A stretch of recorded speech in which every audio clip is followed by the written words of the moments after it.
जी जी, बस स्टार्ट करते हैं। हाँ जी। अस्सलाम वालेकुम। ठीक ठाक हो?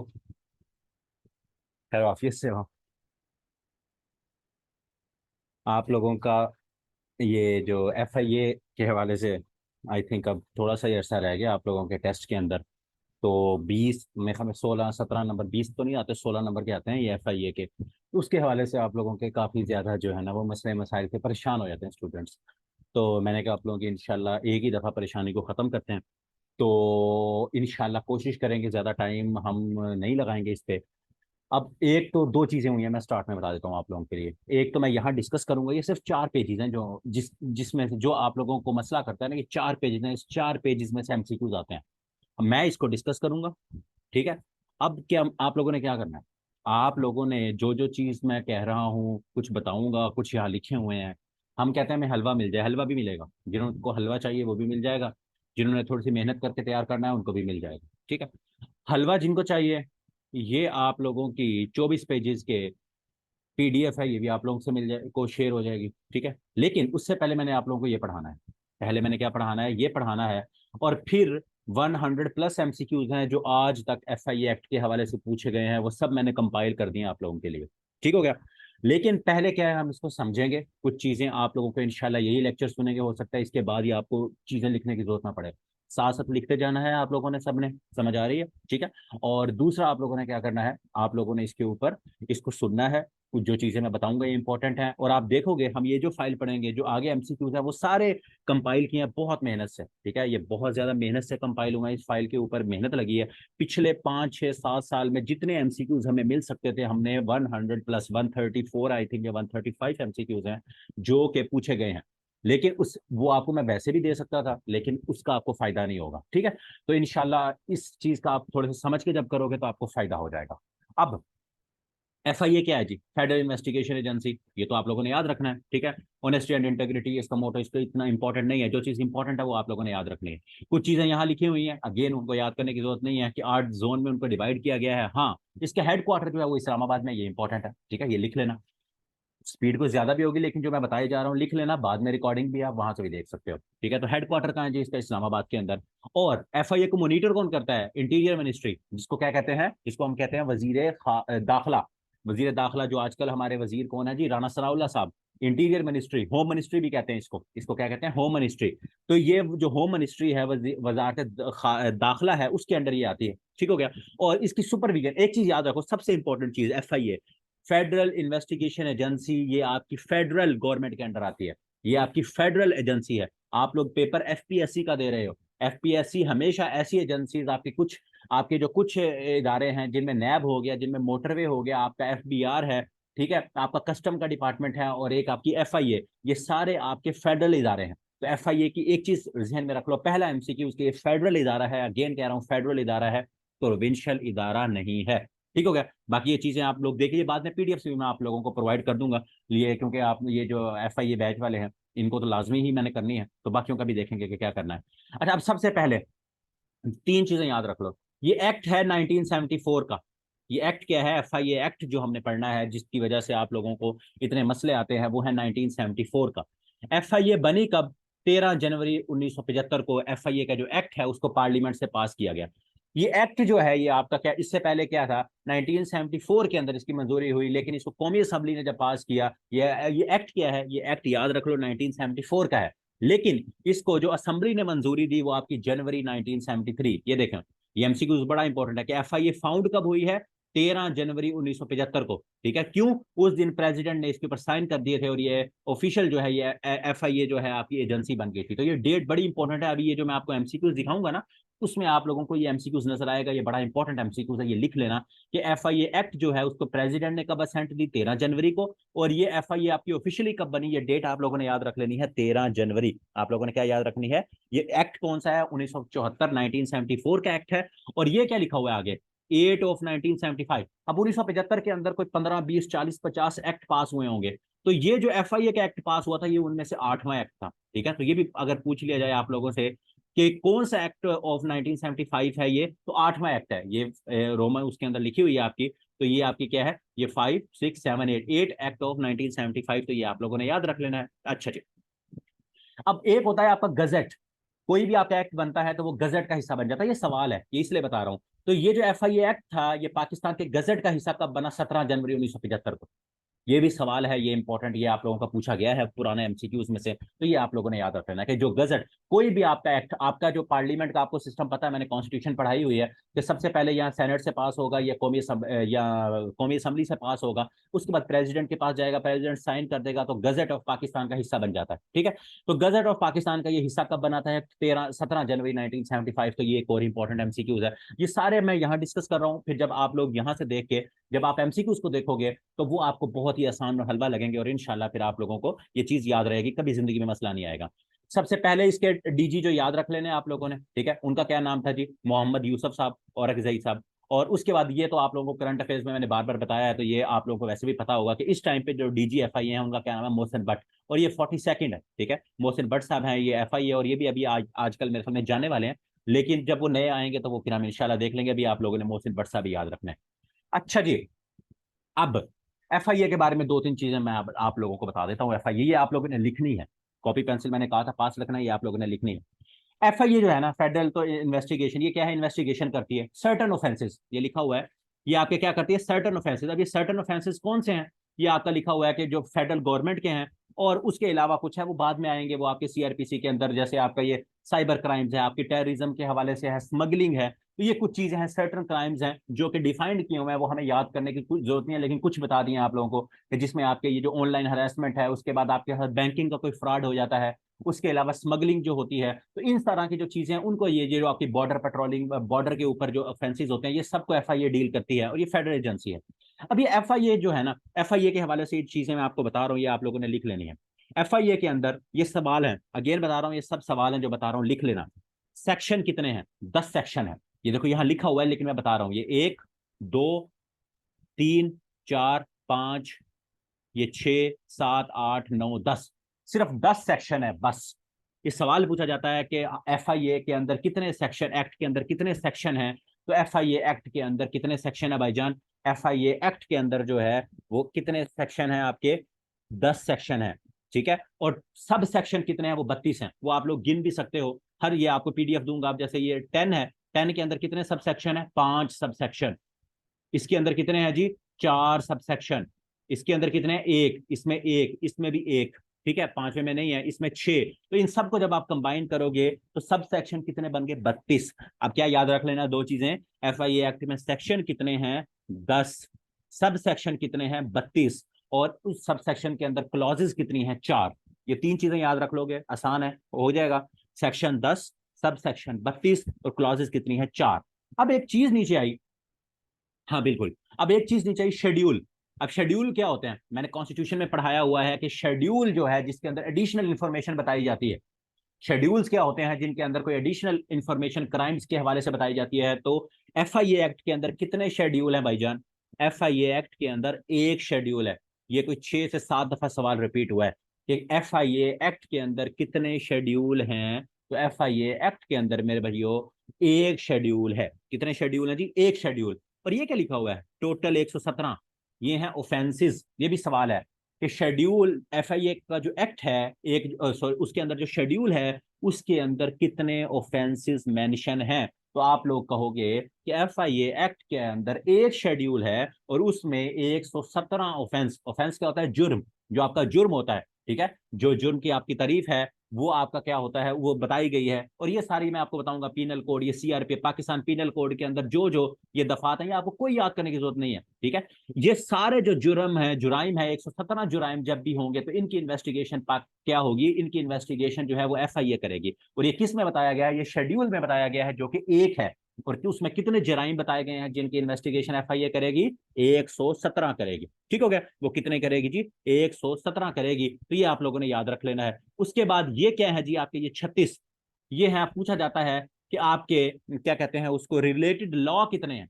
ये आपके सारे लॉ हैं, ये देखो, ये याद करने की जरूरत नहीं है, सिर्फ तादाद याद रखनी है कि FIA एक्ट के अंदर रिलेटेड लॉज, सवाल पूछा जाता है रिलेटेड लॉज कितने हैं। तो ये देखें, ये foreigners act, prevention of corruption act, foreign exchange regulation act, import export का कोई मामला है उसका जो एक्ट, बैंकिंग कंपनीज का बता रहा था, आर्म्स ऑर्डिनेंस, ये सारे रिलेटेड लॉज, इसके रिलेटेड कितने लॉज हैं? ये देखें, आखिरी लिखा है 36। तो आपने एक हेडिंग दे देनी है कि रिलेटेड लॉज कितने हैं FIA एक्ट जो कि डील करता है, वो 36 है। वो कितने हैं जी? 36। और अथॉरिटी, अथॉरिटी पूछी जाती है कि अथॉरिटी कितनी है जी FIA एक्ट के अंदर, तो FIA एक्ट की जो अथॉरिटी है वो 26। ये अगर आप टोटल ये गिनोगे यहां से लेकर ABCDEF ये सारी तक जी तक, तो ये 26 बनते हैं जितने आपके अल्फाबेट वो, तो ये 26 है। अथॉरिटी कितनी है? 26। तो ये सारी चीजें आप लोगों ने याद रख लेनी। और ये देखें व्हाट वी इन्वेस्टिगेट, उन्होंने वैसे लिखा हुआ, ये मैं आपको बता चुका हूँ। साइबर क्राइम है, टेररिज्म है, ह्यूमन ट्रैफिकिंग जो होती है, स्मगलिंग होती है, एंटी करप्शन को भी देखता है। उसके बाद ये इंटरपोल, इमिग्रेशन, ये सारे जो मामला हैं ये आपके ये इन्वेस्टिगेट करता है। और ये ऑफेंसेस मैंने बताया आपको यहाँ मेंशन है। अब आपने क्या क्या चीजें याद रखनी है, ये बेसिक चीजें हैं। FIA कब बनी? 13 जनवरी को 1975 को। 8वां ये एक्ट था 1975 का, बिल्कुल। उसके बाद इसके सेक्शन कितने हो गए? 10। सब सेक्शन 32 हो गए। क्लॉजेस कितनी हो गई जी? 4 हो गई। ठीक है। शेड्यूल कितने हो गए जिनमें ऑफेंसेस बताए गए थे? कितने ऑफेंस थे जी? 117। 117 ऑफेंस हो गए। और शेड्यूल कौन सा? एक ही था, रिलेटेड लॉज। ये सारे लॉज नाम याद नहीं रखने, तादाद याद रखनी है। सवाल पूछा गया है रिलेटेड लॉज कितने हैं? 36। और अथॉरिटी कितनी है जी? 26। यहां तक क्लियर है? यहां तक क्लियर है तो फिर मुझे बताओ। यहां तक क्लियर है तो मुझे ओके करो, फिर हम यहां से आगे चलते हैं।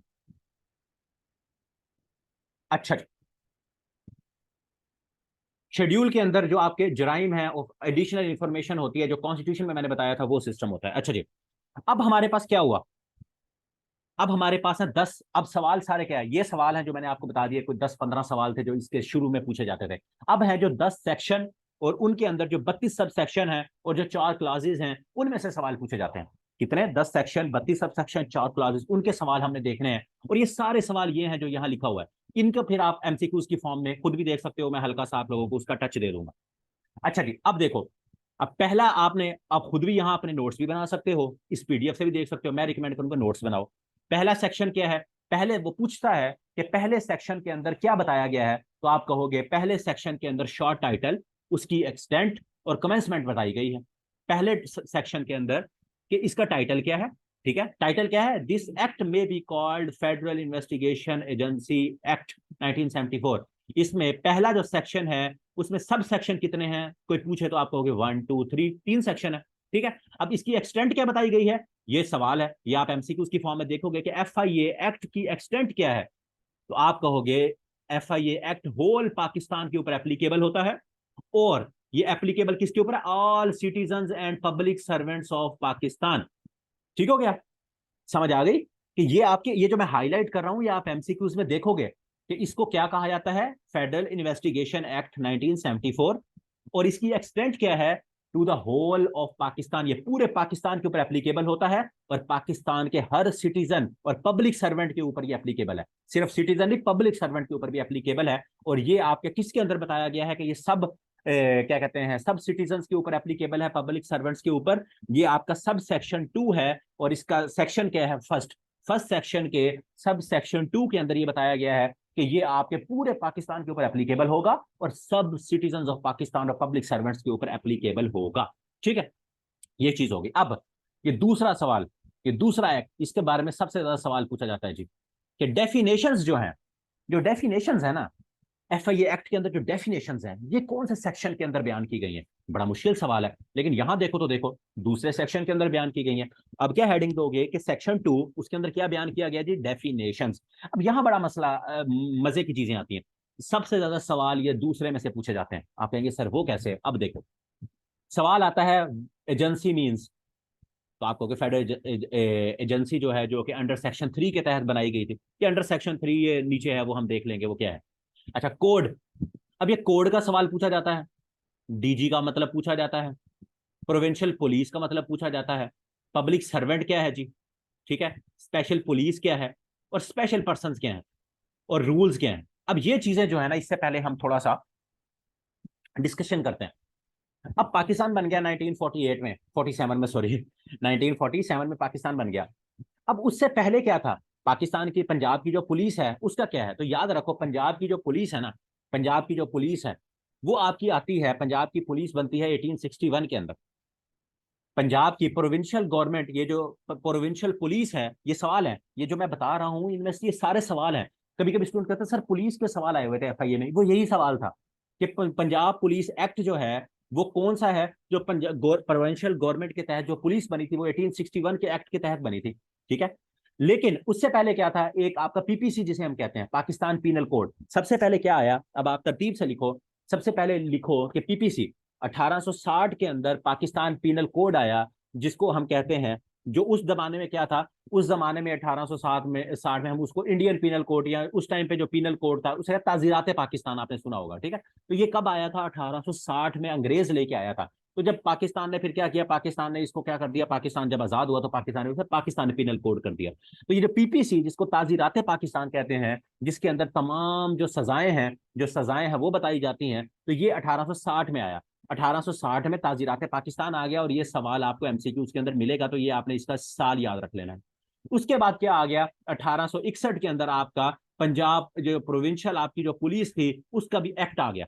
पुलिस एक्ट कब आया, 1861। ये दो सवाल याद रख लेना है, पहले उसकी समझ लो, ऐसे याद रख लो कि पहले सजाएं आई, ठीक है, फिर एक्ट आ गया। तो पंजाब पुलिस का जो एक्ट है, ये 1861 का एक्ट है, ठीक है। ये क्या है जी, 1861 का एक्ट है। फिर उसके बाद क्या हुआ, फिर एक आपका कोड आ गया। कोड क्या है, ये कोड का इसी तरह सेम टू सेम मैंने एमसीक्यूज देखा है, आप देखोगे कोड का क्या मतलब है, CrPC, code of criminal procedure act. इसके अंदर क्या है कि आपका जो अगर किसी ने कोई जुर्म कर दिया है, जो जुर्म कर दिया है, तो उस जुर्म की फिर सजा क्या है, ठीक है, उसको उस तरह से डिफाइन किया गया है क्रिमिनल प्रोसीजर एक्ट। एक में जुर्म बताया गया है, दूसरे के अंदर क्या है, उसकी सजाएं क्या होंगी, मतलब बेसिकली कत्ल है तो कत्ल क्या है, ठीक है, रॉबरी किसके दफा के तहत ये होगी, फिर उसकी सजा क्या है, तो वो ये डिफाइन की गई है इन दोनों के अंदर, पीपीसी के अंदर और सीआरपीसी के अंदर। तो ये जो क्रिमिनल प्रोसीजर एक्ट है, ये 1898 के अंदर, ये भी एमसीक्यू है, ये तीनों एमसीक्यूज आप लोगों ने याद रख लेने हैं। अब यहां क्या सीन हुआ, ये तीन चीजें तो हो गई ना, कि आपको पता लग गया कि पीपीसी, ताजीरात पाकिस्तान, क्रिमिनल प्रोसीजर एक्ट और पुलिस का एक्ट जो है, ये तीनों सवाल पूछे जाते हैं, ये आप लोगों ने याद रख लेना है। अब पाकिस्तान बन गया, ठीक है, अब पंजाब पुलिस तो बन गई, लेकिन इस दौरान क्या हुआ, एक स्पेशल पुलिस बनी। स्पेशल पुलिस पूछी जाती है कब बनी, तो special police, Pakistan special police establish 1948। FIA का आगाज होता है स्पेशल पुलिस से। ये बेसिकली सवाल था जिसके लिए पहले हमें पाकिस्तान पीनल कोड पे जाना पड़ा, फिर पुलिस एक्ट पे जाना पड़ा, फिर हमें क्रिमिनल प्रोसीजर एक्ट पे जाना, प्रोसीजर पे जाना पड़ा, ठीक है। तो पूछा जाता है कि स्पेशल पुलिस कब बनी, ये भी सवाल आप देखोगे तो वो 1948 में बनी। अब जब स्पेशल पुलिस बन गई, अब क्या बना, जब स्पेशल पुलिस बन गई, तो स्पेशल पुलिस में क्या था, उसके अंदर ये सारे इख्तियारात थे, ये सारे क्या थे, इख्तियारात थे स्पेशल पुलिस के अंदर, उन्होंने क्या दिए गए थे स्पेशल पुलिस के, उन्होंने इख्तियार, ये जो एफआईए के पास है। तो फिर ये स्पेशल पुलिस जो है, ये जो स्पेशल पुलिस है, ये आगे आप जाके देखोगे तो इसको क्या कर दिया जाएगा, खत्म कर दिया जाएगा। कब किया जाएगा, ये देखें, ये आपकी एक अमेलगमेशन हो गई पुलिस को, ये देखा article 3 of special police and provincial amalgamation order आया 1962। इसके तहत जो है ये फिर आहिस्ता आहिस्ता ये जो स्पेशल वो क्या कहते हैं, ये एक एक्ट आया था, इसके बारे में सवाल पूछा जाता है, ठीक है, कि आपका एक अमलगमेशन ऑर्डर आया था, उसका क्या नाम था, उसका नाम था special police and provincial police amalgamation order. तो वो 1962 के अंदर आया था, इसके बारे में भी सवाल पूछा जाता है, तो ये भी आप लोगों ने क्या रखना है, इसको भी याद रख लेना, ठीक है। अब क्या क्या चीजें आपको यह पता होनी चाहिए, कोड मीन्स ये सवाल है, सीआरपीसी 1898 में आया।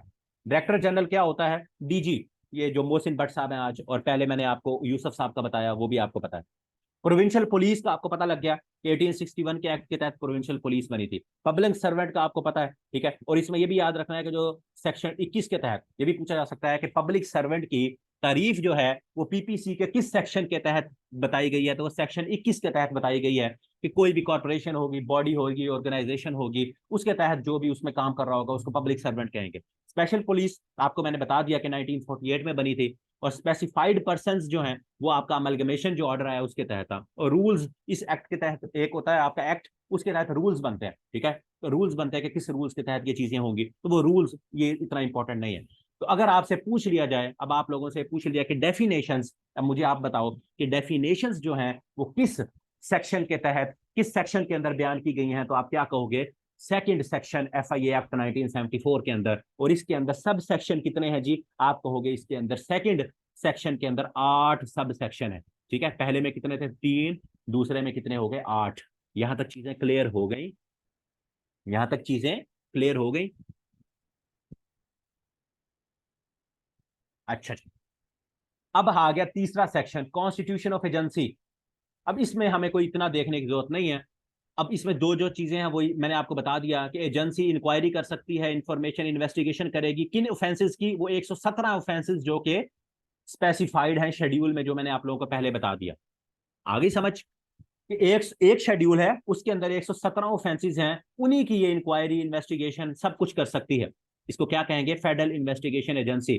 तो इस एजेंसी में एक तो ये हो गया, आपने याद रखना है कि कॉन्स्टिट्यूशन ऑफ एजेंसी किस सेक्शन के तहत है? सेक्शन 3 के तहत। इसके जो सब सेक्शन 2 है ना, हाँ वो मैं बता रहा हूँ। ये डायरेक्टर जनरल, ये सबसे इंपॉर्टेंट है कि director general of FIA should will be या टू बी अपॉइंटेड बाय, तो आप कहोगे फेडरल गवर्नमेंट। आगे समझ, फेडरल एजेंसी है तो फेडरल गवर्नमेंट ही उसको क्या कर सकती है? अपॉइंट कर सकती है। ये सवाल आप लोग आगे जाके देखोगे, ठीक है? तो ये इंपॉर्टेंट है। उसके बाद इसके superintendent and administration of agency, fourth section इतना इंपॉर्टेंट नहीं है, बट स्टिल इसको आपको पता होना चाहिए कि फोर्थ सेक्शन के, क्योंकि 10 सेक्शन है यार, हर किसी की हेडिंग तो 10 की तो याद कर सकते हो ना। तो फोर्थ के अंदर सुपरिटेंडेंट और एडमिनिस्ट्रेशन ऑफ एजेंसी के बारे में बताया गया है, ठीक है? एडमिनिस्ट्रेशन जो है वो किसके पास है? डायरेक्टर जनरल के पास है। अगर पूछ लिया जाए कि इसकी एडमिनिस्ट्रेशन को कौन देखता है, तो जो आपका डायरेक्टर DG जो इस टाइम पे कौन है? मोहसिन भट्ट साहब, ठीक है? वो कौन है? वो आपका इसको देखता है। जो सुपरिटेंडेंट सुपरिटेंडेंट्स है वो क्या है? वो फेडरल गवर्नमेंट। ये मैंने आपको बता दिया, इसकी सारी जो चीजें हैं वो फेडरल गवर्नमेंट, तो ये आप लोगों को उसका पता होना चाहिए। ये अगेन वही पुलिस एक्ट का बताया हुआ है, ये हम पहले देख चुके हैं। अब हमारे पास आ गया पांचवा सेक्शन।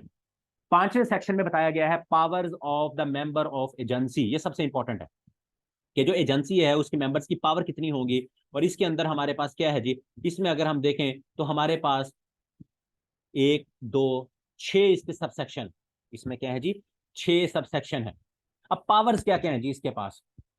फिर वही बात, इंक्वायरी कर सकती है, इन्वेस्टिगेशन कर सकती है, पावर्स अरेस्ट कर सकती है पर्सन को, सीज ऑफ प्रॉपर्टी कर सकती है, ड्यूटीज प्रिविलेजेस, वो सारी चीजें जो हैं इन रिलेशन टू, लेकिन क्या किन की करेगी? ऑफेंसेस अंडर द कोड और एनी लॉ जो कि उस टाइम पे इनफोर्स होगा, वही जो 117 क्राइम्स बताए हैं, या नीचे जो 26 हमारे पास रिलेटेड लॉज हैं, उनके तहत जो FIA को पावर्स दी जाएंगी, उनके तहत ये कार्रवाई कर सकती है। क्या क्या कार्रवाई कर सकती है जी? ये आपको अरेस्ट भी कर सकती है, याद रखो, पूछ लिया जाए FIA अरेस्ट कर सकती है, आप कहोगे बिल्कुल। सर्चिंग कर सकती है जो पुलिस करती है, बिल्कुल। सीजर ऑफ प्रॉपर्टी, प्रॉपर्टी कब्जे में ले सकती है, बिल्कुल। ठीक हो गया? तो ये सारी चीजें FIA के पावर के अंदर आती हैं। उसके बाद एक चीज ये सवाल पूछा जाता है कि इन्वेस्टिगेशन जो है, ठीक है, सब्जेक्ट टू रूल्स, उन्होंने कहा है कि एक आपका member of agency note below the rank of sub inspector. जो सब इंस्पेक्टर होता है मोस्टली आपके जो SHO होते हैं, SHO का सवाल बार बार पूछा गया है कि SHO stand for station police of, sorry, station house officer, ठीक है, पुलिस, वो तो SHO होता है जो आपका, वो सब इंस्पेक्टर मोस्टली रैंक का होता है। इंस्पेक्टर भी लगते हैं लेकिन मोस्टली आपका SHO जो है वो सब इंस्पेक्टर रैंक का होता है। तो जो FIA का जो सब इंस्पेक्टर होता है, अगर अगर उसने क्या कहा हुआ है कि अगर उसकी वहां जरूरत हो या उसको क्या इन्वेस्टिगेशन करनी पड़े, तो वो क्या कर सकता है? वो ऑफिसर इंचार्ज, मतलब वो भी एक पुलिस स्टेशन का SHO लग सकता है। वो क्या कर सकता है? वो क्या कर सकता है? वो उसका SHO लग सकता है, और वो क्या होगा? सब इंस्पेक्टर होगा। ठीक है? ये एक SHO का क्योंकि सवाल पूछा गया इसलिए मैंने बताया स्टेशन हाउस ऑफिसर, ये आप लोगों ने याद रख लेना है।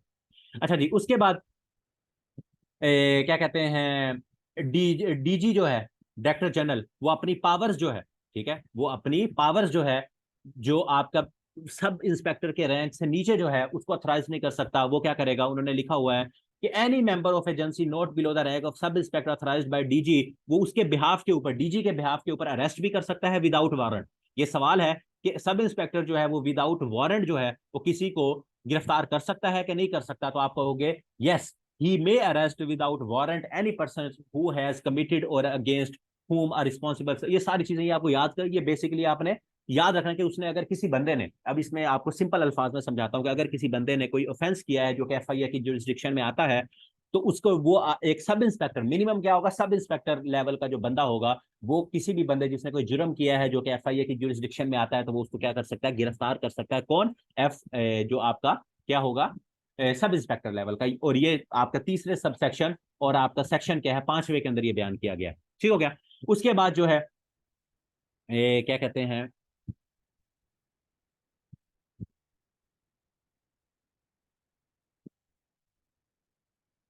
ये सवाल पूछा जाता है कि व्हाट इज पुलिस स्टेशन। तो पुलिस स्टेशन जो है, पुलिस स्टेशन क्या होगा? पुलिस स्टेशन एक आपकी जगह है जिसको बेसिकली एक क्या कहते हैं रूल्स के अंदर बता दिया गया कि ये पुलिस स्टेशन, ये थाना है। तो ये बेसिकली सिंपल सी डेफिनेशन है, इसमें आप लोगों को वो ज्यादा जानने की जरूरत नहीं है। सबसे ज्यादा जो इंपॉर्टेंट है, जो आप लोगों ने याद रखनी है, वो क्या है कि any contravention of an order made under sub section 5, ये सब सेक्शन 5 के अंदर जो चीज बताई गई है कि आपका जो इन्वेस्टिगेशन का बंदा है, ठीक है, जो आपकी इन्वेस्टिगेशन का बंदा है, जो कि डिस्पोज वो उसको इन्वेस्टिगेशन कर रहा है, कोई प्रॉपर्टी है या इस तरह से है, अगर वो उसमें कोई इलीगल काम करता है, जैसे लिखा हुआ है सच मेंबर में इन ऑर्डर राइटिंग, ये आप पढ़ सकते हो, डायरेक्ट द ऑनर और पर्सन, ये सारी चीजें आप पढ़ लेना, इसमें मैं बेसिक सिंपल अल्फाज में समझा रहा हूँ, ठीक है। तो इसमें क्या है, इसमें क्या है, उसको कितनी पनिशमेंट मिलेगी, एक्सटेंड टू 1 ईयर और फाइन विद बोथ। ये सवाल आपका जो हाईलाइट है, ये सवाल आपका पूछा जा चुका है कि अगर जो कि सब सेक्शन 5 के तहत जो चीज बताई गई है, कोई उससे कंट्रावेंशन का क्या मतलब है, उससे इनहराफ करता है, तो उसको कितनी पनिशमेंट मिलेगी, उसको पनिशमेंट मिलेगी एक्सटेंड टू 1 ईयर, या उसको फाइन मिलेगा, या दोनों चीजें मिल सकती हैं। तो ये सवाल आप लोगों ने याद रखना है, ये इंपॉर्टेंट है, ठीक हो गया, ये इंपॉर्टेंट है, आप लोगों ने इसको याद रख लेना है। उसके बाद इसके अंदर असिस्टेंट डायरेक्टर लीगल होते हैं, डिप्टी डायरेक्टर लॉ होते हैं, तो ये सारे जो हैं ये आपके क्या करते हैं, ये आपका पब्लिक प्रोसिक्यूटर वगैरह होते हैं जो भी, ये तो ये इतना इंपॉर्टेंट नहीं है, बट फिर भी थोड़ा सा ये 5A है, क्योंकि बाकी कहीं में ए नजर नहीं आएगा, एक में ए नजर आएगा। तो 5A आपका किसको डील करता है, पब्लिक प्रोसिक्यूटर्स के हवाले से जो चीजें हैं उनको डील करता है, कि जो आपका ये इस्तगासा वगैरह होता है, तो ये इसको आप देख सकते हैं। अब आ गया छठा, ये सारे 10 के 10 की जो हेडिंग्स है ना, ये आपने लाजमी याद रखनी है, ये याद रख लो। 6 के अंदर क्या है, power to amend the schedule, ये बड़ा इंपॉर्टेंट है, ये सवाल है, पूछा गया है, ये एमसीक्यूज आप देख लेना, आपको मिल जाएगा कि जो शेड्यूल है उसको अमेंड करने की पावर किसके पास है, तो आप क्या कहोगे, the federal government. Only federal government जो है वो आपकी शेड्यूल को अमेंड कर सकती है। आ गई समझ, मॉडिफाई भी कर सकती है, ओमिट भी कर सकती है, कोई एंट्री है, ये जो शेड्यूल है, इस शेड्यूल में 117 एंट्री हैं, 117 ऑफेंसेज हैं, वो कहें हमने 3 ऑफेंस निकालने हैं, लेट्स सपोज, वो क्या कहते हैं, वो कहते हैं कि हमने 3 ऑफेंसेज जो हैं वो इसमें से निकाल देने हैं, कोई भी 3 ऑफेंसेज वो कहते हैं हम निकाल देते हैं, 189 निकालना है। तो ये फिर क्या करेगी, ये किसके पास इख्तियार है, सेक्शन आपके 6 के तहत, सेक्शन 6 के तहत फेडरल गवर्नमेंट के पास ये इख्तियार है कि वो कुछ मॉडिफाई करे, या एंट्री करे, या ओमिट करे, ठीक है। तो ये बड़ा इंपॉर्टेंट एमसीक्यूज है। ये सेक्शन 6 के तहत, FIA एक्ट सेक्शन 6 के तहत फेडरल गवर्नमेंट का ये इख्तियार है कि वो क्या कर सकती है, वो ऑफिशियल गजेट के अंदर नोटिफिकेशन तरमीम करके क्या कर सकती है, अमेंड कर सकती है। तो ये बड़ा इंपॉर्टेंट सवाल है। डेलीगेशन ऑफ पावर 7 के अंदर क्या है जी, डेलीगेशन ऑफ पावर, जो मैंने आप लोगों को बताया कि डीजी जो है वो अपनी पावर्स को क्या कर सकता है, डेलीगेट कर सकता है। वो आगे जैसे मैंने आपको सब इंस्पेक्टर का वो बताया था कि अगर किसी ने विदाउट वारंट अरेस्ट करना है, तो वो आपकी डीजी लेवल का जो बंदा है, डीजी है जो आपका, वो अपनी इन राइटिंग में भी दे सकता है, वैसे भी अपनी जो पावर है वो डेलीगेट कर सकता है। तो ये आप लोगों ने इसको किसी भी, इसमें क्या है, वो वारंट के हवाले से इसमें ये था कि एनी मेंबर ऑफ, ये इसको हाईलाइट कर लेना, ये सवाल पूछा जा सकता है, मैंने देखा नहीं, मे भी पूछा गया हो कि डीजी जो है वो अपनी जो डेलीगेशन ऑफ पावर किसको कर सकता है। अगर किसी को बगैर वारंट गिरफ्तार करना है तो वो सिर्फ सब इंस्पेक्टर के पास है, लेकिन ओवरऑल कोई उसकी पावर जाए तो वो any member of the agency जो है वो क्या कर सकता है, उसको दे सकता है। तो ये इसको आप लोग देख लेना, ये भी हमारे लिए क्या है जी, इंपॉर्टेंट है। नहीं, वो विदाउट वारंट था, ठीक है। डीजी जो है वो इन दिस बिहाफ, ये देखो ये लिखा हुआ है, any member of the agency not below the rank of sub inspector authorised, इसको ऑथराइज करेगा DG, may arrest without warrant any person who has committed and organise a reasonable suspicion, मतलब किसके ऊपर शक है या उसने क्राइम किया है, ऑफेंस, जो कि आपके सब सेक्शन 1 ऑफ सेक्शन 3 में बताया गया है, यही क्राइम्स जो मैंने आपको बताया है कि जो शेड्यूल में बताया गया है 117 ऑफेंसेस, ठीक है। लेकिन यहाँ क्या है, वो अपनी पावर्स किसी मेंबर्स को, वो सिर्फ वारंट गिरफ्तारी के हवाले से है। अच्छा जी, इंडेमनिटी का क्या मतलब होता है, इस्तस्ना। तो इसका मतलब यह है कि FIA इस 8वें सेक्शन के तहत जो भी वो कोई काम करेगा, इसमें ये लिखा है which is in good faith, जो कि उन्होंने अच्छे फेथ में किया होगा या उनकी इंटेंशन अच्छी होगी, तो उनके खिलाफ कोई भी अदालती कार्रवाई या आप उनके ऊपर कोई लीगल प्रोसीडिंग नहीं कर सकते। तो ये 8वें सेक्शन के अंदर बताया गया है, ठीक है। अगर मैं किसी बंदे को गिरफ्तार करता हूं, या मैं गया हूं FIA के अंदर किसी इंसान को गिरफ्तार करने, और मैंने उसे गिरफ्तार किया या मैंने रेड की, और वहां से जो है वो मेरे खिलाफ केस कर देता है, और मैं कहता हूं कि भाई मैं, मेरे पास तो ये मुखबरी थी या मैंने तो गुड फेथ में की, मेरी कोई पर्सनल दुश्मनी तो नहीं थी, तो वो मेरे खिलाफ कोई भी लीगल केस नहीं कर सकता। ये 8वें के अंदर बताया गया है। अब पावर टू मेक रूल्स, ये 9वां है, ठीक है। 9वें के अंदर क्या है, पावर टू मेक रूल्स, वही बात जो कि ये आपका पावर टू अमेंड शेड्यूल थी, कि रूल्स कौन बना सकती है, अगेन फेडरल गवर्नमेंट, अगेन कह रहा हूं federal government, federal government, federal government, ठीक है। रूल्स बनाएगी, शेड्यूल में चेंजिंग करेगी। शेड्यूल का पूछ लेते हैं, तो शेड्यूल आपके किस सेक्शन में है जी, 6ठे सेक्शन में। और पावर टू मेक रूल्स क्या है, वो नोवा सेक्शन, ठीक है, वो क्या है आपका नोवा सेक्शन है। उसके अंदर आप लोगों ने देख लेना कि फेडरल गवर्नमेंट जो है वही आपकी वो क्या कर सकती है, वही इसके अंदर रूल्स वगैरह बना सकती है, और ये सारी चीजें इसमें आप लोग इसको देख सकते हो, ठीक हो गया। उसके बाद लास्ट है आपका रिपील। अच्छा, repeal the Pakistan special police establishment, 1948 में पाकिस्तान स्पेशल पुलिस इस्टेब्लिश हो गई थी, ये मैंने आप लोगों को पहले बता दिया है। उसके बाद स्पेशल अमेलगमेशन ऑर्डर 1962, इंपॉर्टेंट है, ये आप लोगों से पूछा जाता है।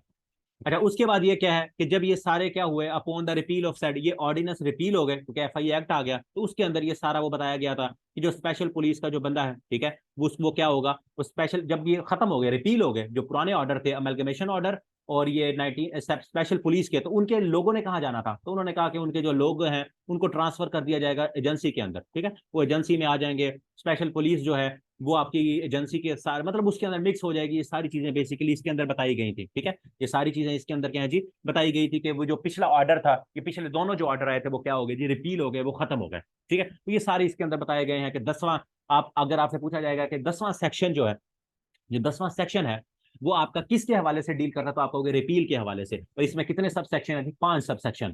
तो ये मैक्सिमम, ये इतनी चीजें आप लोगों ने याद रखनी है, और ये आपका एफआई एक्ट क्या हो गया जी, खत्म हो गया। ये आपका एफआई एक्ट क्या हो गया, खत्म हो गया। अथॉरिटी कितनी है जी, अथॉरिटी आपकी इसमें 26 है, रिलेटेड लॉज कितने हैं, 36 हैं, शेड्यूल 1 है, उसमें ऑफेंस कितने हैं, 117। बनी कब, 13 जनवरी 1975 के अंदर, एफआई एक्ट 1974 का है। सबसे पहले क्या है जी, पीपीसी पाकिस्तान पिनल कोड 1860 के अंदर आया, फिर पुलिस एक्ट 1861 आया। 1861 के साथ एक चीज और याद रख लीजिएगा, जब 1861 का वो एक्ट अभी तक, हाँ बिल्कुल मैं बता रहा हूँ, 1861 का जो एक्ट आया था ना, वो फिर बाद में चेंज हो गया। फिर क्या हो गया, पुलिस ऑर्डर 2002 आ गया। तो ये भी सवाल पूछा जा सकता है कि पुलिस ऑर्डर आपका कौन से साल में आया था, तो वो 2002 में आया था, मुशर्रफ साहब लेके आए थे पुलिस ऑर्डर, ठीक है। तो ये सारी चीजें हैं जी। कितने सेक्शन है, 10 सेक्शन। अब सबका पता होना चाहिए, 10वां सेक्शन रिपील, नोवा पावर टू मेक रूल्स। पहले के अंदर क्या है जी, पहले के अंदर आपकी डेफिनेशंस हैं, सॉरी पहले के अंदर शॉर्ट टाइटल है, दूसरे में डेफिनेशंस हैं। क्या क्या है ये सारे, अब मैं आपको, ये भी आपको लग रहा होगा कि यार ये तो बड़ी मुश्किल चीजें हैं, अब आप देखोगे कि इनमें से मोस्टली सवाल अब आपके कैसे रिपीट हुए हैं, ठीक है। तो यहां तक क्लियर हो गया सबको, पावर्स, ये सारी चीजें, ये हाईलाइट मैंने जो की हैं, ये सबसे इंपॉर्टेंट चीजें हैं। जी जी, इंशाल्लाह ये पीडीएफ मैं दूंगा, मिल जाएंगी पीडीएफ, टेंशन नहीं लेनी, घबराना नहीं है। अब इधर आओ, अब देखो कब हुई जी, 13 जनवरी 1975। ये इसलिए मैंने हाईलाइट किया हुआ है ताकि हमें ज्यादा वो ना हो। SHO station house, FIR stands for first information report, ठीक हो गया। पब्लिक प्रोसिक्यूटर कौन से होंगे, ये जो मैंने यहां बताया था, ये देखो पब्लिक प्रोसिक्यूटर, अभी मैं आपको बताता हूँ, ये हमने पढ़ा था पब्लिक प्रोसिक्यूटर। ये पब्लिक प्रोसिक्यूटर असिस्टेंट डायरेक्टर होगा और डिप्टी डायरेक्टर लॉ होगा। तो assistant director A and B, assistant director and deputy director law, both A and B, पढ़ लिया। वहां तो था, यहाँ एमसीक्यूज की फॉर्म में आया हुआ है, ठीक हो गया। How many schedules, 1। बाकी कुछ बड़े बड़े हैं, उनको अगर छोड़ भी दोगे तो इतना इशू नहीं है, लेकिन देख लेना 24 पेजेस हैं, एक दफा लेक्चर ले लो, नोट्स बना लो कि 24 पेजेस में 100 एमसीक्यूज हैं।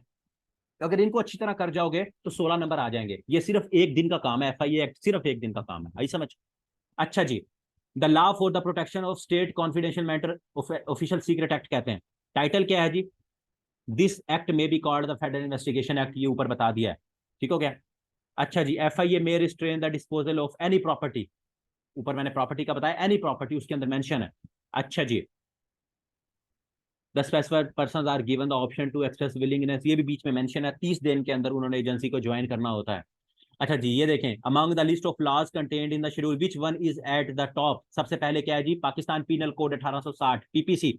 आगे समझ, agency means the federal investigation agency. ये कब कॉन्स्टिट्यूट हुई है, सॉरी अंडर सेक्शन 3। अब आ जाओ जी इधर, इस सेक्शन 3 में क्या लिखा हुआ है, कॉन्स्टिट्यूशन ऑफ एजेंसी। कहा था ना ऐसे सवाल पूछे जाते हैं।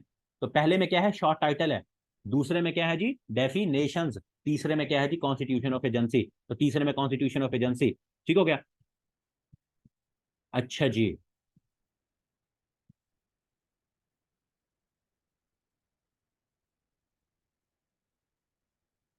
इसका सी नहीं, इसका ऑल कलेक्ट होगा, पब्लिक सर्वेंट्स पे भी है, ऑल सिटीजन ऑफ पाकिस्तान है, तो इसको करेक्ट कर लेना, ठीक है। अच्छा जी, ये देखें कॉन्स्टिट्यूशन ऑफ एजेंसी 3 फिर आ गया। ये देखें, which act of Pakistan penal code is the term public servant defined, कौन से एक्ट के तहत पब्लिक सर्वेंट, वो आपका एक्ट XL50 1860, ये देखें पब्लिक सर्वेंट मैंने कहा था, इसको याद रख लेना।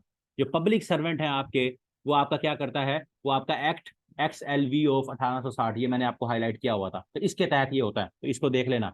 Special person, the special police establish कब हुई है जी? 1948, ये भी आपको बता दिया। DGFI कब कैसे अपॉइंट होता है जी? फेडरल गवर्नमेंट उसको अपॉइंट करती है, ये भी हमने देख लिया। ठीक हो गया। क्या कहते हैं, superintendent of agency federal government, ये भी बता दिया। The section of deals with the power of member of agency, power of member of agency section 5। Section 5 में क्या है जी? Power of member of agency. ठीक है, कहा था पहले, उसको देखो तो ये फिर आपको बहुत आसान लगेगा। An arrest under can be made, अगर किसी ने कमीशन ऑफेंस कर लिया है या अगर आपको शक है, दोनों के ऊपर अरेस्ट हो सकता है। ये मैंने ऊपर आपको पहले बता दिया कि अगर कि उसको शक है तो वो बगैर वारंट के सब इंस्पेक्टर जाएगा, गिरफ्तार कर सकता है, या अगर उसने ऑफेंस कर लिया तब भी कर सकता है। ठीक हो गया। आई जो DG होता है उसके पास IG पुलिस के इक्वल पावर होती है। ठीक हो गया। अच्छा जी, उसके बाद ये सब इंस्पेक्टर और above the rank of sub inspector without warrant, ये भी सवाल मैंने आप लोगों को बता दिया। अच्छा जी, the federal government may amend the schedule, ये मैं बता दिया कि फेडरल गवर्नमेंट कैसे अमेंड करेगी जी? By notification in official gazette. Amendment का हमने बता दिया, कौन से उस सेक्शन के अंदर था जी बताओ? ये 6वें सेक्शन के अंदर अमेंडमेंट थी। ये देखें, ऑफिशियल गैजेट के थ्रू वो क्या करेगी जी? अमेंडमेंट कर सकती है जी। ठीक हो गया। अच्छा जी, कर लोगे अब इसको? ये देखो, FI एक्ट में अमेंडमेंट कैसे होगी? फेडरल गवर्नमेंट करेगी। सेम अथॉरिटी एज SHO, बताया आपको कि सब वो क्या है, SHO के इख्तियार इस्तेमाल कर सकता है। बताओ, हुआ क्लियर कि नहीं हुआ? ये सुपरिटेंडेंस ऑफ FIA सेक्शन 4, ये 4(1) के अंदर, ये 4(1), 4(2) नहीं, 4(1), देखें पढ़ लिया? कोई मुश्किल है? क्वालिफिकेशन, ये सारी चीजें आप लोग देख लोगे, वो कोई मुश्किल नहीं है। एक लेक्चर है, इसको डिटेल में देखना है जो चीजें मैंने आपको बताई हैं। ठीक है, ये देखें, पब्लिक सर्वेंट की डेफिनेशन किसके अंदर है? ऊपर जाओ, पब्लिक सर्वेंट की डेफिनेशन किसके अंदर है? PPC के अंदर। ठीक है, ये देखो, PPC पाके जब वहां से पढ़ा होगा, उसको लिखा होगा, एक दिन का काम है, एक दिन दे दो। ये अभी आपका ये लेक्चर आपको बाद में इंशाल्लाह मिल जाएगा, तो मैं कोशिश करूंगा यूट्यूब पे भी अपलोड हो जाए। तो आप लोगों ने क्या करना है, आपके जब भी पेपर शुरू होंगे उससे एक हफ्ता पहले, जब आपने AD का पेपर दिया, ये सिर्फ AD के अंदर आना, याद रख लो, ये इंस्पेक्टर के लिए ना, याद करना शुरू कर देना। ये सिलेबस पढ़ लेना, ये असिस्टेंट डायरेक्टर का जिन्होंने पेपर देना उसके लिए है। ठीक हो गया।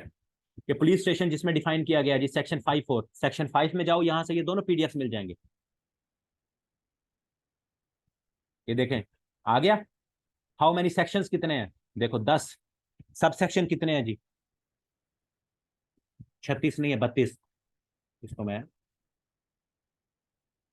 इसको मैं कर देता हूँ, ठीक है, इसको मैं, ये मैं इसको वो कर दूंगा। 36 नहीं है जी, 32। ठीक है। How many offences? 117। ठीक है। ये देखिए, रिपील, आखिरी जो हमने पढ़ा, 10वां सेक्शन रिपील के हवाले से डिस्कस करता है। तो ये सारे आप लोगों को मैंने बताया, अगर आप, आसान तरीका क्या है, आप इनको याद कर लो, वैसे ही आपको पता ही ना हो सेक्शन क्या है, आप ऐसे ही बस रट्टा लगाई जाओ। ये सॉरी, अगर कोई चाहता है कि बस मैं इसी को ही देख लूं, ये देखें, ये देखें, पब्लिश गजट में कब पब्लिश हुआ बताया? 17 जनवरी को। तो सारी चीजें वही हैं जो पहले मैंने आप लोगों को एक्सप्लेन कर दी हैं, बयान कर दी हैं। स्पेसिफाइड पर्सन कौन होगा? जो कि स्पेशल पुलिस एंड प्रोविंशियल प्रोविज अमेलगमेशन ऑर्डर आया था उसके तहत बताया गया है। ठीक हो गया। कौन सा सेक्शन पब्लिक सर्वेंट को डिफाइन करता है? यहाँ आके देखो, सेक्शन 21 हाईलाइट कर दिया था आप लोगों को। यहाँ क्या सवाल आया हुआ है? वही सेक्शन 21 का सवाल। और ये वो सवाल है जो पिछले 5 से 7 सालों के अंदर रिपीट हुए हैं। इनमें से, इनसे बाहर कोई सवाल नहीं आएगा। 16 के 16 नंबर में से कोई एक सवाल बाहर आएगा, तो आप लोग आके देखना कि इसमें से आया हुआ है कि नहीं आया हो। ठीक हो गया। पुलिस किसके एक्ट के तहत बनी थी जी? 1861 का पांचवा पांचवा एक्ट। ठीक है, तो ये आप लोगों ने याद रख लेने हैं। क्लॉजेज कितनी है वो आप लोग यहाँ, ये देखो क्लॉज कितनी है जी? 10 के अंदर 5 क्लॉजेज हैं। ठीक है, ये देखो, 1 2 3 4 5, 5 क्लॉज है, सब सेक्शन है उसके अंदर। ठीक है, सॉरी सॉरी, इसमें कितनी है जी? 5 क्लॉजेज हैं। सब सेक्शन तो 2 है ना, 1 और 2, और ये क्या है? क्लॉजेज हैं, 1 2 3 4 5। ठीक है, तो इसमें कितनी क्लॉजेज है जी? 5 क्लॉजेज हैं। तो ये आप इसको में देख सकते हो। क्लियर हो गया जी?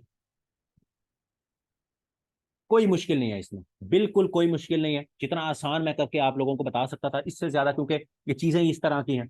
पहले तो मेरा इरादा था करवाऊं ही ना, पीडीएफ भेज दूं, फिर मैंने कहा जरा थोड़ा सा आप लोगों को तसल्ली हो जाएगी, हौसला हो जाएगा।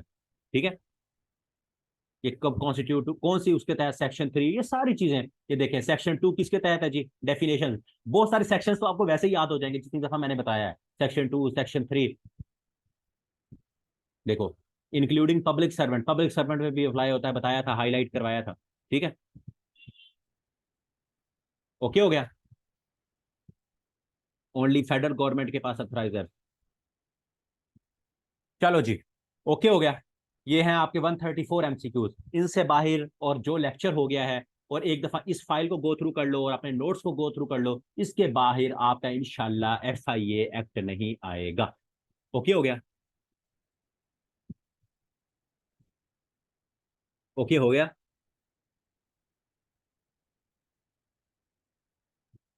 FIA का मोटो क्या है, ऑनेस्टी एंड इंटेग्रिटी। ठीक है, ये देखो ऊपर लिखा हुआ था, ऑनेस्टी एंड इंटेग्रिटी, तो इसको भी ऑप्शन टिक हो गया। ओके हो गया। इनशाला, उम्मीद है, अगर किसी का कोई मसला मसाइल होगा तो मुझे बाद में बता देना। ठीक है, मुझे बाद में बता देना। और जब अगर यूट्यूब पे भी ये अपलोड होगी तो यूट्यूब पे भी अगर कोई मसला मसाइल होगा तो वहाँ भी आप मुझे कमेंट्स में बता सकते हैं। बाकी मैं कोशिश करूंगा ये PDFs आप लोगों को, मैं FIA वालों को तो आप लाजमी देनी है क्योंकि आप लोगों को देनी है, और या इसको डिस्क्रिप्शन में डाल दूंगा।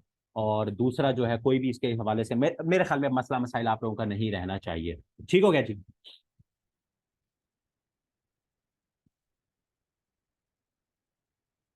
ओके जी, ठीक हो गया। Best of luck.